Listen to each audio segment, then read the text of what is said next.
Well, thanks for coming over. Yeah, it's good to see you, bud. You know, we just moved in here right after. Get this dog away. Oh, we're on camera? Nice. He hates dogs. I knew it. Look at how huge it is. Oh, we got a game going? Now I'm the 88 Gonzalez Hall of Famer cornhole. Dude, I need you in fantasy football. It opens to the kitchen? Jeez, must be rough. It's good to see how the other half. This is where I eat when I come over. Is that a guest room or something? No, it's like a little bar. Little bar that opens the doors. And you play an instrument or anything like that? No. Bring your own chair? Heather did. That is. I didn't. No, I would never. I fucking love that. He travels with his own chair. It's amazing. All right, welcome back to the next episode. This is Wide Open, and I'm your host, Tony Gonzalez, and I am sitting now with a Hollywood legend, a truly, truly funny man. I got to know him a while ago, but this guy has a Hollywood star. I don't know if you knew this. A star on the Walk of Fame? A star on the Walk of Fame. Yeah. I did not know that. I should have known it. We're talking about David Spade here. Joe Dirt. I could say go through all your credentials. You got so many of them. It was down to about 2,000 stars when you said Walk of Fame. And then you whittle out Woody Woodpecker, you whittle out this guy, and it gets down to about 1,000. And then it gets closer and closer. But yeah, you just gave it away.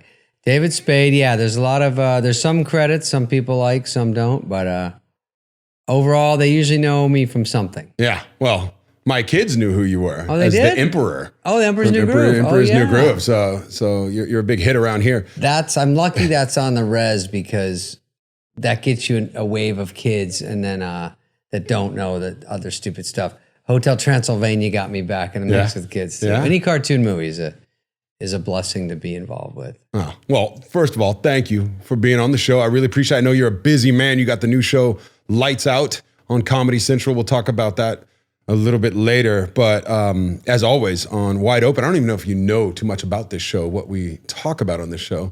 A little bit. I skimmed the briefing. Well, you're going to give people some advice and inspire some people. Okay, This is going to be fantastic. But real quick, I just want to tell you, I don't know if you remember meeting me because I was thinking back. Let me check my diary. How I met you.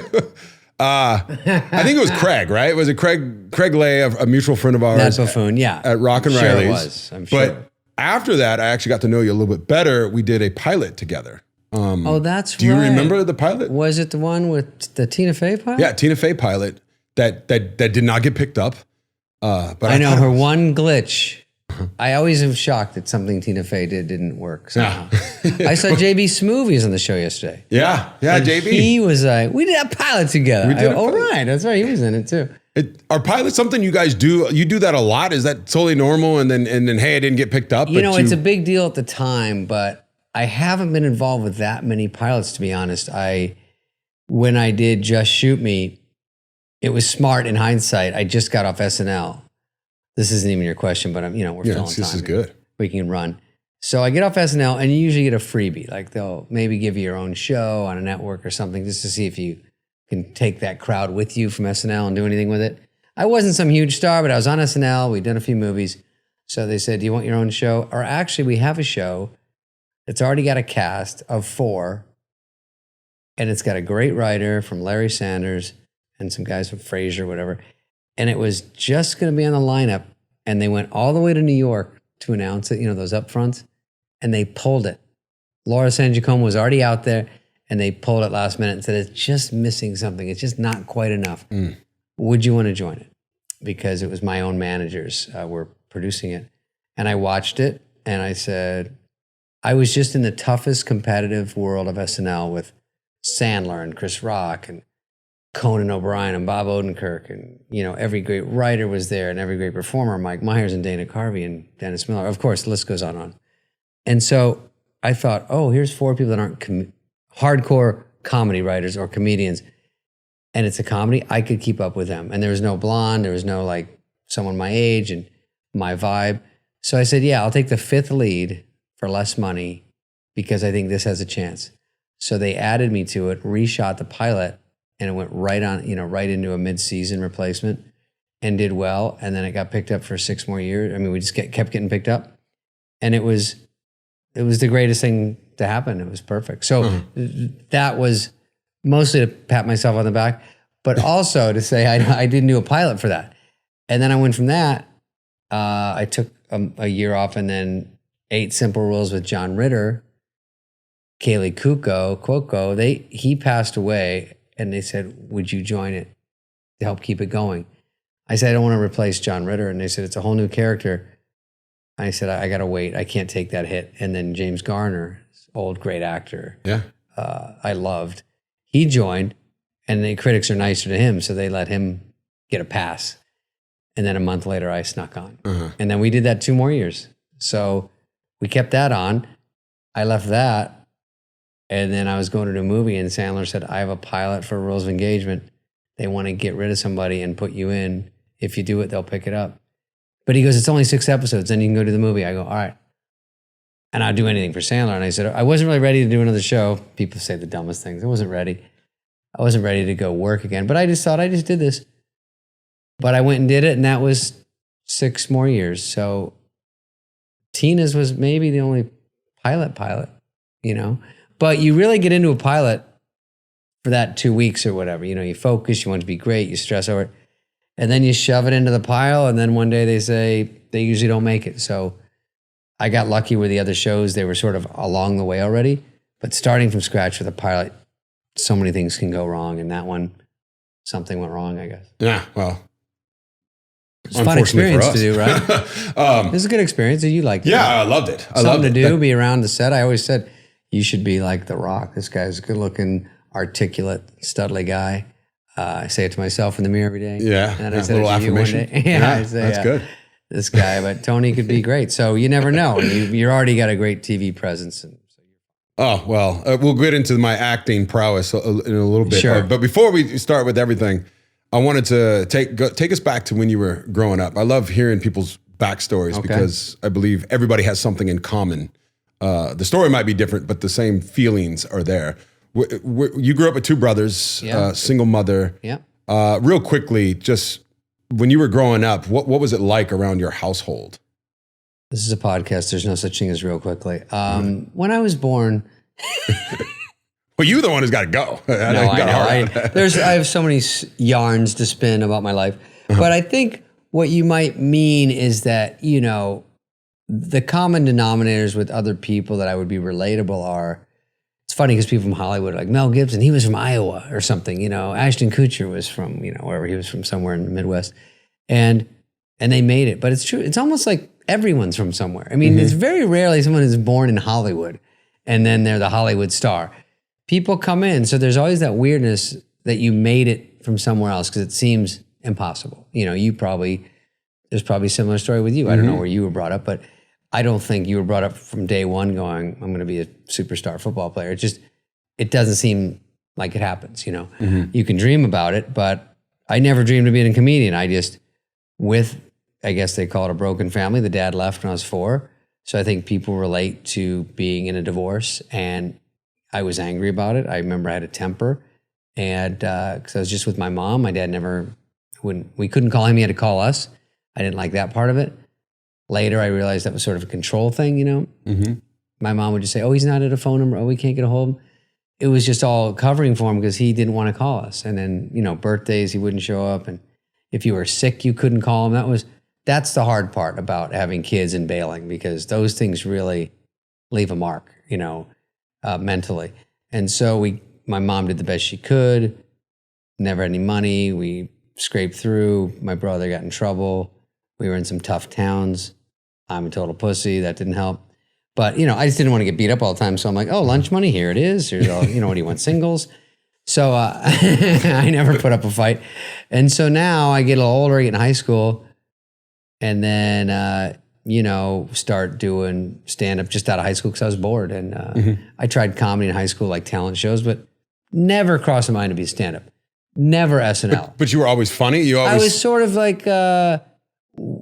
sort of my style now is sort of whispering jokes to people and just saying it under my breath. And so it wasn't a full swing, you know, so people couldn't go, that's so stupid. So I would just say it quietly and just see if they laughed, I go, oh, okay. But if they didn't, I'd be like, it wasn't a joke, I was just talking. But it was never in your mind that, okay, this is something that potentially I can make I want to make not make a living, but like, I really like this. I might see if eventually. When I did this talent show in high school, if you were in a speech class, you got to do a show called Extravaganza, and 2 days a year, the whole student body would come. We do like SNL sketches we ripped off and this and singing and dancing. So I would try SNL sketches and we'd reenact and we'd write a few stupid ones, but I loved it. So it wasn't really like I was a theater major. I just liked the comedy aspect. So the acting wasn't probably off the charts, but it was definitely got my mind thinking of how to write a sketch and how to be out in front of people. And then when everyone went off to college, I was too dumb. So I was in my own community college and I started going to comedy nights because I was bored. Missed my friends. I liked comedy. I go, oh, there's places you go and they just do it. I'd see him and I was blown away going, this guy's talking for an hour. Is he just making it up? I couldn't believe it. Everything was so clever. I said, if I could ever try that, which was ballsy, but I go, I just want to try it. So I wrote some jokes down and I tried it and then I was bad, but they said my throwaway jokes between my jokes were funny. Turned out to be like my whole style the rest of my life. Really? Because I kept trying to think, what do they mean by that? Anyway, that got me into some stand-up. So when you are going through that, you said they sucked or whatever. When you start to get that feedback, first of all, I think there's something, I don't know if it's innate in people to actually want to go up there and audition. You have to audition now, right? If you want to go be at a comedy store. Comedy stores. Yeah, it's impossible. And then when you do get up there, you're probably not going to be good at the beginning. And do you have any stories of getting booed off stage or feeling like you never went up there and said, man, I just bombed? Did you ever come off going, man, I don't want to do this anymore? Yeah, there was a turning point when I was in college where I'd been doing it about 2 years and it was so nerve-wracking. I did a show for all of Arizona State University for Greek Week. They had like a big Greek sing where they had all the fraternities and sororities put on a show, each sorority, fraternity, and it was in front of 3,000 people. And in between, they'd have a singer just while they changed the stage. And you had to audition for it. So I went in to the audition, I signed up. And there's like 4 people there. And I go, can I try stand-up? Because you just need 10 minutes killed, right? And they go, well, we've never had a stand-up. So I go, okay, I did stand-up. And they said, okay. They're just looking for something to kill time. And it's easy to have me walk out in front of the curtain instead of pushing a piano or whatever. So I was backstage and I was sort of sickened by the amount of girls out there. And everyone from school that I had to impress was in one room. And it made me so sick going, this is it. If I don't do well, I'm done at school. I didn't even think that far. And so I was back there and I was backstage so sick. And I made a deal. I said, if I'm not good tonight, that's it. I quit. I have to do another job. And I went out and I started slow. 10 minutes is actually pretty long. I started slow and they didn't know what I was doing. And then someone laughed and I said something about this guy. And then they go, oh, he's doing jokes? Because no one's a stand-up comic, especially back then. And so they laughed. I did something about the DMV and I'm like, ASU, this, that. And I got off to such a huge applause. I go, that's it. I'm in. In forever. And that was it. That was the turning point. I go, not turning back. I left school. I had 4 comedy nights a week. So it was $20 a pop. $80. I just wanted to not borrow money from people. I said, if I can have a job, I'll never make a lot of money, but I just want to do this. And then I had a crummy old car and I just said, I can skim.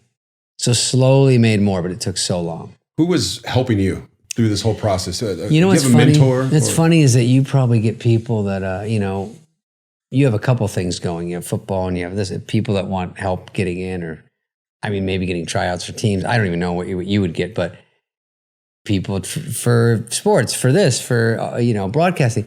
I get people that, want to be in comedy, want to be this. And it's funny because everyone I know had no connections.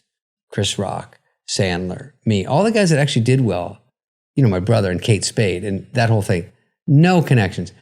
And then you get older and then everyone wants a connection from you to get somewhere. And it's so hard because in a way you don't want to help people, but in a way you do.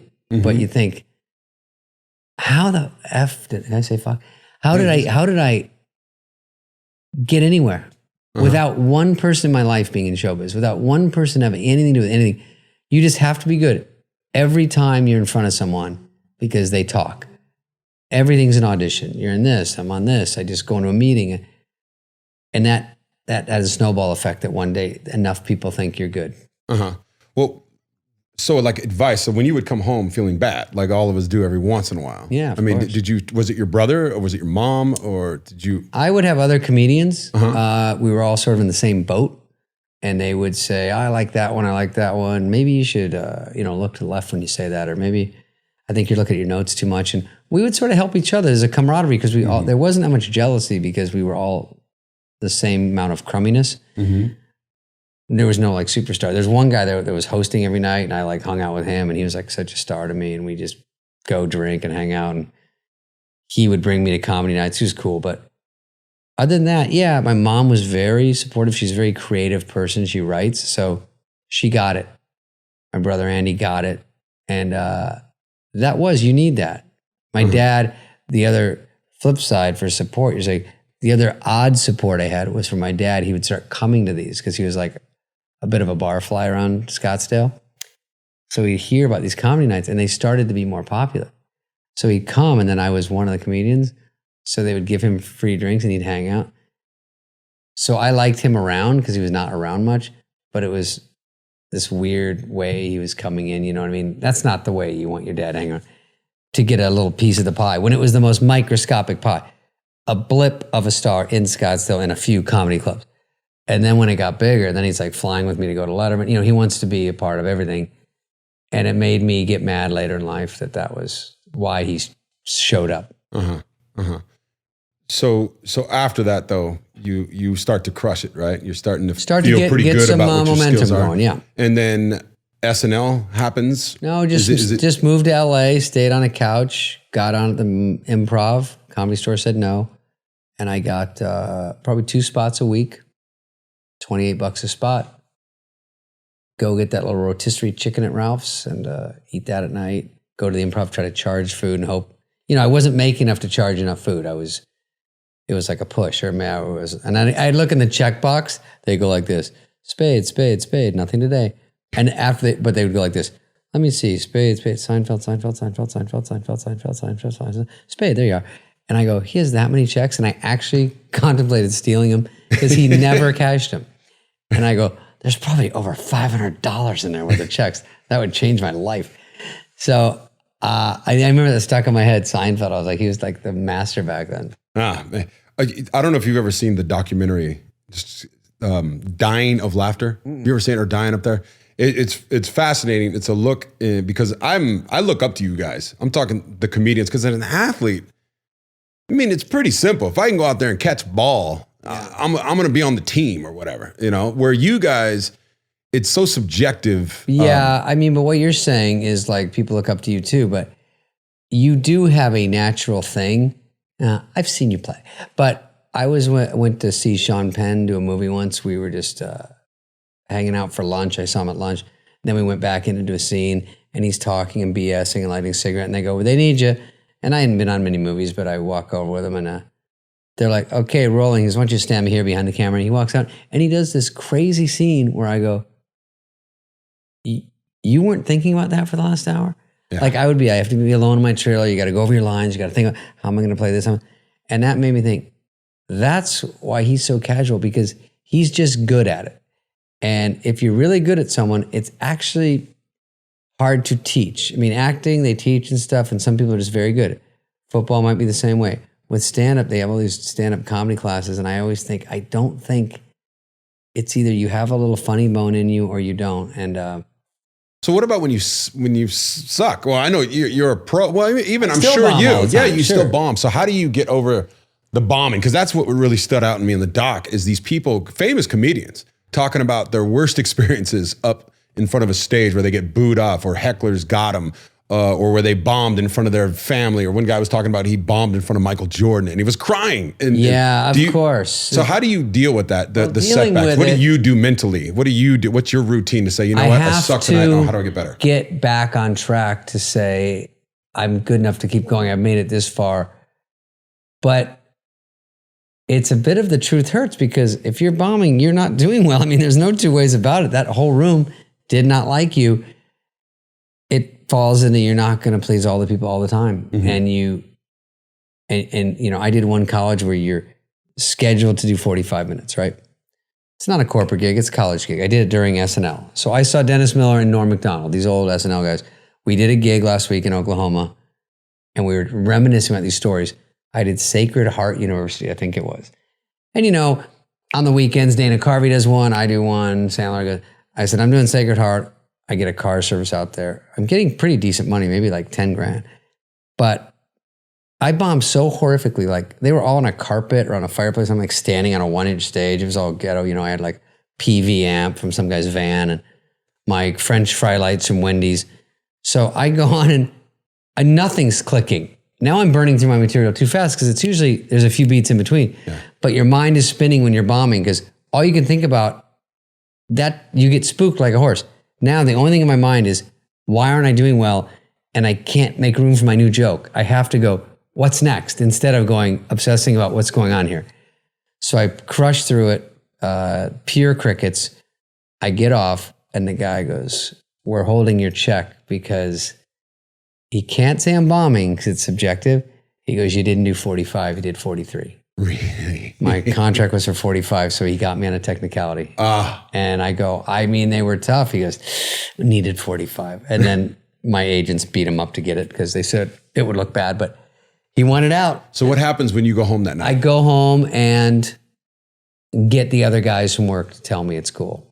It's very hard mentally, and it's very hard to go forward. And it's very hard. I watch this Hard Knocks or something like football. Yeah. Same thing. They get cut and they have to sit with the coach guys to tell them. I would be running the other way. No one wants to tell you in person. It's just such a heartbreaker. And then you go, what are they doing? They go back to their wife, their kid. How do you pick yourself back up? That's a real crusher. And everyone's been in those positions. And to keep going is the single hardest part. It's easy to do good. Yeah. It's easy when things are great. I'm on a new show now. It's fun. But when you get something canceled or you get this or you bomb, that's what makes you tough. Yeah. That's why I admire you guys so much for. That's what I mean when I say admire you guys, because the amount of ridicule and you hear about people talking about it like it's just I've been through it nonstop. It's I told you I tried to act, right? And I still am. I'm still auditioning every once in a while, but you talk about that, it doesn't compare to what we go through in football. It is more of you go into this room for 2 minutes or a cold room of apathy. And they're not even looking at you. They don't care. You're Tony Gonzalez. Who gives a shit, right? And you walk out of there just feeling really bad about myself, like really, really down. And that's why I look up to you guys, because this is your core business. This is what you do. Well, there's a confidence. You probably have more, obviously, confidence in football, and then you get in there and you have less confidence because you're still feeling your way. You're like a shaky leg colt. You're getting better and better. But those things can really knock you down because it doesn't take much in acting when you're newer to feel like shit or feel like an asshole. And then the fact you just keep beating your head against the wall because you always hear like the lottery. Just takes one. That's true. Just takes one thing to click. And then you're making 40 grand a week. And everyone's like, well, how'd you do it? You're like, I don't fucking know. I sucked for 100 in a row and then somebody liked me. But that's sort of the gambling weird aspect of it. So you go to SNL, you get on SNL. I remember when I first got to the Kansas City Chiefs, I'm from LA, so Marcus Allen's on my team now. Legendary. Wow. I'm looking around, there's Derek Thomas, there's Andre Bad Moon Rising, Marty Schottenheimer, this legendary coach. Like, so when you get to SNL, all of a sudden you're playing with your heroes. How did you feel? Same thing. When you got in that room, were you intimidated? Were you inspired? Like what emotion did you have? Well, it's not like, I'm going to say it's not unlike what you did, because I don't know how they would treat you, but everyone means well at SNL, but because you're there to take their place in a weird way, like you might be, people are cordial, but they're not overly saying, I thought they'd be like, he's the jolly good fellow, like Spade, you're on the show, like, should we take you for a party tonight? Should we all go to dinner? It's on us. Everyone just closed their doors. And they go, head writer goes, oh, there's your office over there. No one talked to me. Yellow pad and a pen. Host this week is Tom Hanks. See it, read through. And then you got to go, I don't know how to write a sketch. I don't know what's going on. I don't know what to write here. Open on. I'm a stand-up. I'm middle act. I'm just kind of funny. I think kind of funny. They like the way I wrote my jokes. And I ran to Rob Schneider. He was with me. I go, dude, what are we doing? He's like, just write something. I go, I wrote a 15-page sketch with 92 sets. They're like, what the fuck is this? I go, I don't know what I'm doing. Someone guide me. Conan O'Brien was there and Bob Odenkirk, and they sort of guided me a little bit. Everyone's nice. They have their own shit to do. Yeah. And they're in their own world trying to get on the show that week. And if I get a sketch on, guess what? That means one of theirs is out.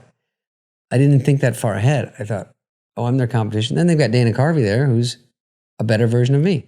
So I'm there to like light a fire under him for some psychological reason. Like, we got a guy on the bench ready to go in. So you better work harder, Dana. And then all the stuff's going on above my head I don't even get. Dana was perfectly cool about it, but very tough. So I'm at the best place doing the worst. So now I'm getting calls from Arizona. Dude, we stayed up. You're never on. Dude, what's going on over there? You're never on. Like, are they going to fire you? And then I sort of spun out there. It was very tough. So when did you finally get comfortable with that? I mean, 2 years, 3 years. So it took about 2 years for you to really settle in. I mean, to get a groove where I'm on. Yeah. I one time, I think I went 9 shows. I wasn't anything. Yeah. I'm like, what the fuck? They could fire me easily. No one's missing me. And then I see Adam go by me on a rocket ship. Here comes Farley. Here comes everybody. I go, even Schneider, everybody that he started with me, not even Schneider, but he was great, copy machine. He was blowing through it. And I thought, because everyone was too good. It was such, it's like you going from college to the pros. I was like a high school guy going to the pros. I was so far in above my head. I didn't know any of this. This is fascinating. And it's funny how, I mean, still, was that 25 years ago now or something? Yeah. Easy. Yeah. So girls. What did you learn from that? Because obviously you're kicking after that, after SNL, you took off like a rocket ship. Took off because I was. What happened during that time though? That I worked so hard and trained with the best, like the Navy SEALs. Like when I got out of there, no one could be as funny and as good as those guys and as hardworking. So all that stuff, I taught myself to work hard, to stay out all night, to write another sketch when I'm tired. Try this. And a lot of it's politics and this and that. But anything I could do in my control, show up on time, be good, have a good attitude. All the things they tell you that sound like bullshit, you find out later, people will hire you for a movie just because you're a good vibe. I mean, you're pretty good. There's a lot of people that are pretty funny. I like him. He's cool. He shows up. They don't have to worry about him. Chris Rock told me, he goes, I'm a black guy that will show up. He goes, that's 90% of the reason I get hired. I go, is that how it works? He goes, yeah, they know me. They go, this guy might not. Rock will be there. So when it's between Rock and Antonio Brown, they take Rock. So he'll be there at practice. So it was a hard lesson on that show and the training. And then when I went to Just Shoot Me, I was adding jokes to my stuff. These are professional seasoned actors, comedic actors, but they're not. I'm like scribbling on my script, and then I go, let me try this. So we do my take. I do 9 different jokes, and they're like, oh shit, now the writer's like, write for this guy. And then you score, and then I'm on a show where they're all great, but I'm like this cartoon doing jokes, but fine. We all got along great.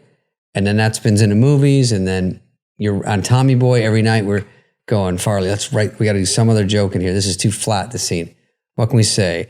Let's get you a clip-on tie. Then we'll do this clip-on joke. Anything. And just never get lazy. And that's why I look so beat up. You got to keep trying. Because even today, we're doing the show.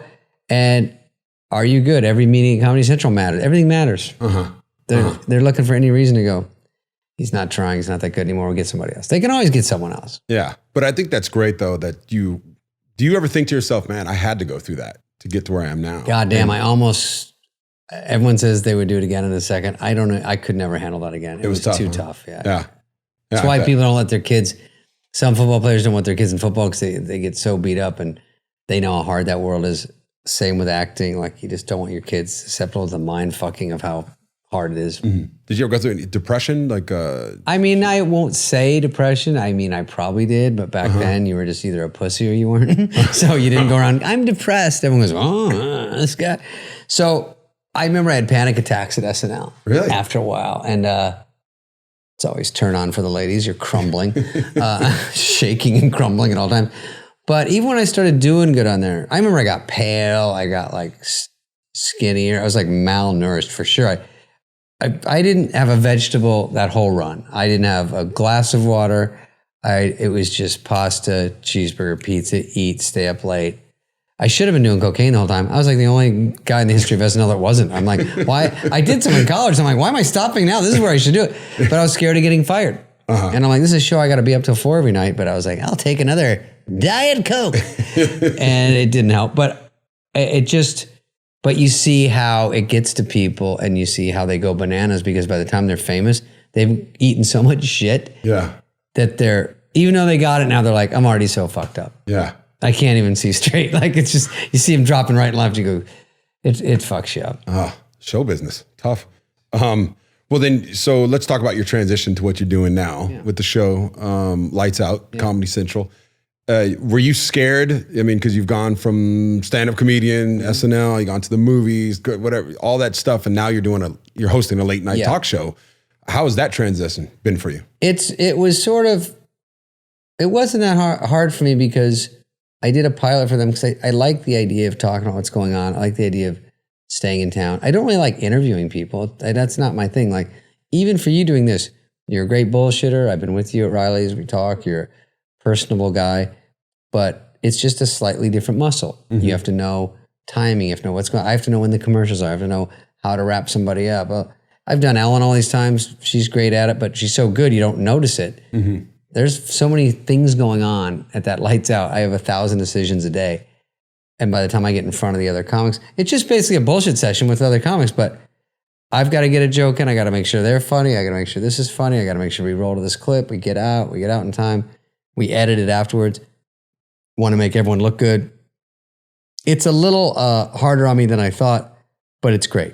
I don't mind it. I mean, once you're 50, you go, hey, I'm a white guy. They're going to hire me for anything. Like, thank God they brought me in there and we have a great time and I just get to write jokes all day. Yeah. Well, I've seen the show. It's incredible. Good. Thank you, bud. It is really fun. It's something to do. And we had Nick Young, you know that guy is a basketball player. We had him do stand-up last night. And he did a stand-up comedy routine? We gave him an earpiece, took him to the Comedy Store, and Jeff Ross and I wrote jokes. We say, you have no idea what we're going to do. You're going to go up there. You say whatever we say in your ear. Audience doesn't know it. You're up on a regular comedy night. So we mixed him into the comics and he walked up and we go, hey guys, what's up? And he goes, hey guys, what's up? It's so crazy. It's like a social experiment. And to say to him something, he goes, I just want to let you know I'm one of the top 48 best players in Laker history. And he says it and he goes, you guys don't know I'm smart because I'm one of the only basketball players that thinks the world is round. And then he's saying these, but he's laughing as he's saying them because this is the first time he's hearing them. Yeah. And then we ended by going, I'm a lot like chicken. We both got fucked by the Nuggets.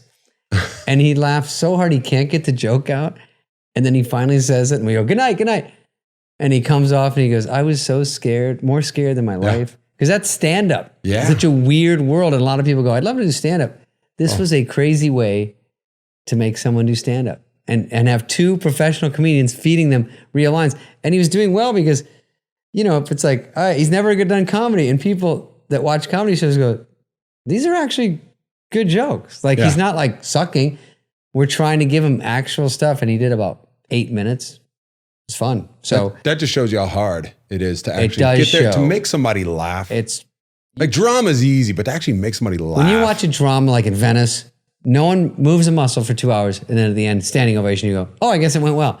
Yeah. Comedy, if I've been in those test screenings of movies I do, if they're not laughing every minute, we're sitting in the back going, just shitting your pants going, oh my God, we need something there. Oh, why is it quiet? Oh, that one didn't work. Shit. That's how sickening it is, because you can tell if it's good or bad. They have to make a noise. It's horrible. And it's harder to laugh. It's harder. It's better to stare at a drama like this. Laughing takes some energy. Yeah, but I think the high it's great of making somebody laugh. And this is anybody out there who's listening. When you tell a joke and you get the table laughing, it feels really good. I don't know if there's a better feeling. I mean, it's fun, and that's why when women say, "Oh, I like a sense of humor," that's they mean that, but what they really mean is a specific sense of humor, because comedy is like music. It's like you say, like music. What type of comedy do you like? Do you like big, broad, crazy comedy? Do you like Curb Your Enthusiasm? Do you like Carrot Top?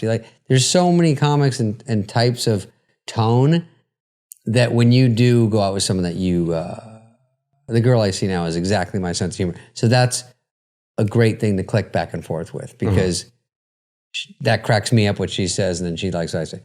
But there's people that are funny that I go, oh, they're funny. Not for me, but they are a funny person. Just doesn't make me laugh. Well, I like that. It's a good transition there. You said the girl you're seeing right now. What? You've never been married, right? No. Okay, so I still think you're an expert. You've had relationships. What relationship advice would you give to anyone? I'm the worst. What is the key? Well, maybe you're not. It doesn't mean you have to do it though. What's your advice? What do you think better at being friends with people. I'm better. There's so many things I'm better at, but I think my advice would be, first of all, be yourself because they're going to figure it out anyway.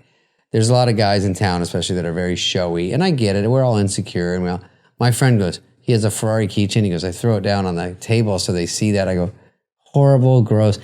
First of all, who are you dragging with a Ferrari? First of all, you don't have a Ferrari. Everything about this is wrong.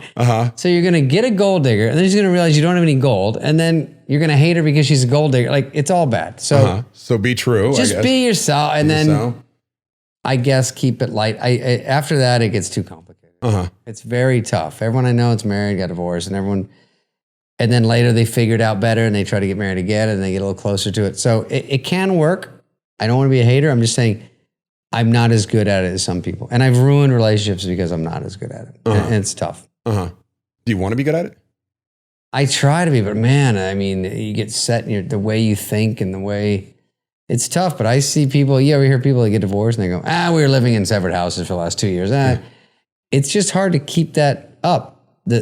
There's a familiarity and a comfortability with someone you know really well, but it also comes with every time I had a roommate, I hated them. Every time I had my brother in school, we lived in the same room, we'd fight all day. Like, I don't think there's a way not to get on each other's nerves and whatever. Sure. It's you're better than me. I don't know. You give me advice. Relationships are tough. I just love listening to people's other advice. people say it. Yeah. Yeah. Well, I want to hear if I can pick something up, but I like that one. Be yourself. That's a good one. Be yourself and be honest because the bullshitting is hard to cover too. It's like, they're going to figure you out, dude. And if, like me, I like smarter girls, so that's a drag because they're going to be onto your shit quicker. If you like ding-dongs, then fine, all day. You can bullshit them and lie and that. Oh, you're smart. I saw you skip third grade. I skipped fucking I could have. He loves this. Jonah Hill over here is loving it. I skipped third grade. I had the chance. I was in first grade, and they said, do you want to go to fourth grade, reading and math? And me and the Vietnamese kid were looking at each other because we were both asked. And my mom said I was too much of a shrimp cocktail. She said, he gets beat up now. You think we're going to put him in fourth grade? In the school picture, it goes by height. It was me, girl, next guy. So I was like this. So I think I was a pipsqueak. So I just walked down there to reading and math. And then I walked back to second grade. I go, hey guys, sorry, just rolled down to fourth grade to meeting math. What's been going on here? Oh, we're doing fractions. What are you guys doing? Addition. Oh, embarrassing. Parenting advice. Yeah. I know you have Harper. Any good parenting advice that you can give to us? I think what I do with Harper is I don't spoil her. I grew up broke. I don't think it's horrible not to have everything. And I think luckily she's pretty self-sufficient without a lot of stuff. You can get that whiff because they can bullshit you, but at Christmas, when you get that list of 500 things, you go, Jesus, I was worse than her. Her birthday was just now. They go, she wants this one game, and then she said, that's all she needs. She's fine. And I'm like, what kid says that? I'd be like this. And I think it's weird when rich people, because all my friends I was saying earlier, I was dropping some names. I don't know if you could play them back. Yeah. But they all grew up poor, and they did well. And now the weird thing is you're rich. Yeah. Like Beyonce has her kid do a lemonade stand. The kid's like, who are we kidding here? I got to make a nickel for lemonade. I'm getting 200 mil when I'm 18. Like, are we going to do this charade? So it's weird mentality. Like, you want to instill some value, but if the kid has if they have money and they have a net, there's something else. When I was a kid, I go, there's no net. My mom's crying. She can't pay rent. You know, if you don't have your money, you don't eat. It's just, there's no one to run to and go, hey, can you cover me? Sorry again. No relatives are rich. I was fucked. I'm going to tell my wife we should stop doing the lemonade stand honey, for the kids. They made $25 last weekend though. It's a good Put neighborhood a little around here. Patron in there, you get a little business going. Okay. Routines. Do you meditate? What's Try your work? to breathe. Do you meditate? I take a few minutes a day just breathing. Mindfulness. I hold my breath all day. But I do catch myself on the show lately because I'm not used to it. I get the shoulders up and I'm not breathing deeply. And I go before the show and I go over the notes of what I have to do out there. And I try to just, it sounds dumb, but breathe in and out. I don't meditate, but that's what I do. I don't work out as much as you, obviously, but I meditate. I just try to breathe and get my head together. It's very hard to keep your head together in the showbiz. Yeah. Yeah. What about sleeping? Are you a sleep guy? Like, I got to get my 8 hours of sleep or 7 hours of sleep. In between lending my friends money, I try to get about 6 and 7 hours. If I can get 7 hours. And eat pretty healthy. I mean, you're in shape. I'm at least You're in great shape. kind of skinny. I weighed 25 more than this. One time I always thought I weighed 140. I weighed 165 with the doctor on that old scale. I go, what the fuck?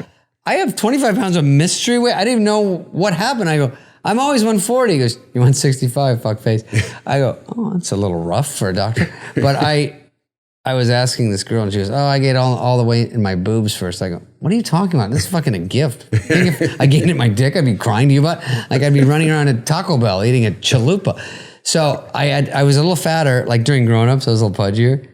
And then even Rock said, you're getting in a Val Kilmer area. I go, oh, Jesus, when he was on the beach?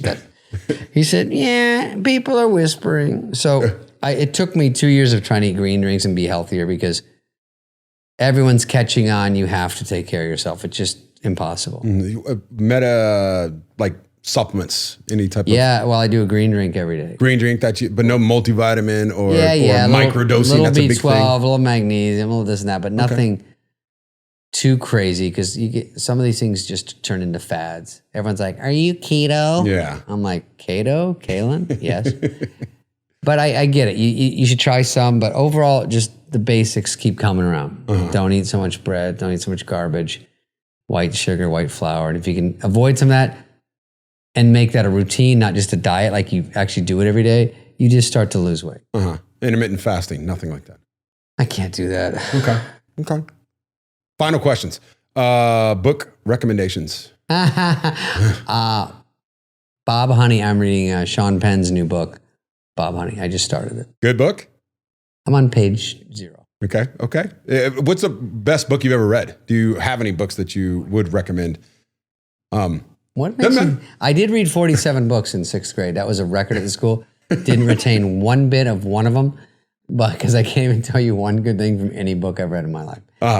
So I'll pass. Oh, we'll pass. It's like $20,000 pyramid. Pass. Last meal. What meal would you eat? I'm into food. I want to know. Like, I usually ask it, what food would you make healthy if you could eat it all the time and it would actually improve your health? What would you pick? The one thing? Well, I've gotten McDonald's down to once a month now. It was 3 times a week. So I got it down to once a month. I'm not sold on this new bullshit like Impossible Veggie Burger. Like, I think it's still the same calories I was told. It's just not red meat, right? But it's still sort of garbagey. So I had that the other night. I was watching football and I had that and I was like, I got that and a cheeseburger just to be like each one. This is the healthy one. It's all sort of a push. But I love cheeseburgers. So that would be it, your cheeseburger? Something? Yeah, that's your pizza, guilty, like cheeseburgers, the one I gotta donuts. Do? Donuts. Okay. Who would you want to sit down with, living or dead, in history over a cup of coffee? God dang. Loved Elvis. Grew up on Elvis because my mom brainwashed me. She played him all the time, so I liked it. But cool voice, good singing. Beatles. I like music. Beatles, Elvis. Those are good. Let's say those. No one really important, actually. Well, Elvis is the king. Yeah, the king is a stud, yeah. And if you can be that badass for that long, I'll take it. Any mantra that you live by?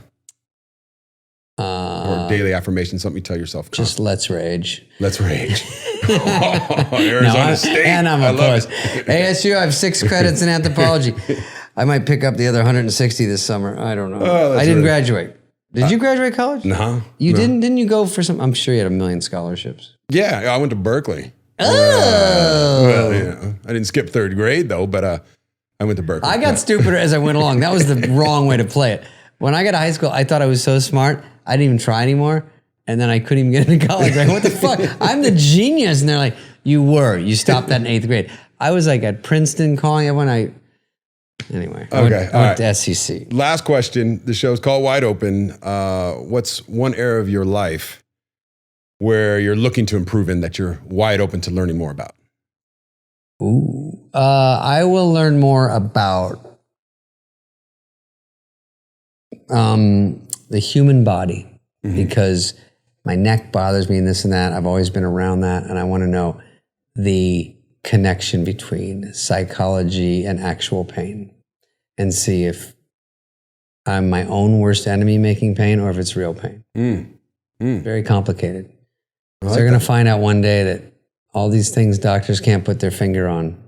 That should be good by now. You did it. Did you do this? And they go, it's starting, you're doing it yourself. Something about that. Blocking out things, making pain, so you won't think about something else. I'm getting into that now, and it's very interesting. There is a lot of science out there. There's something that supports that, yeah. That's for the next time. Flexible body, flexible mind. I'll give you all my data Please. next time I come back. The genius, the boy genius. Yeah, I was smart. I keep telling, no one believes me, but I was smart. David Spade, thank you for joining me, man. I appreciate it. Thank you for having me, buddy. Thanks. Best of luck to you. 3, 2, 1.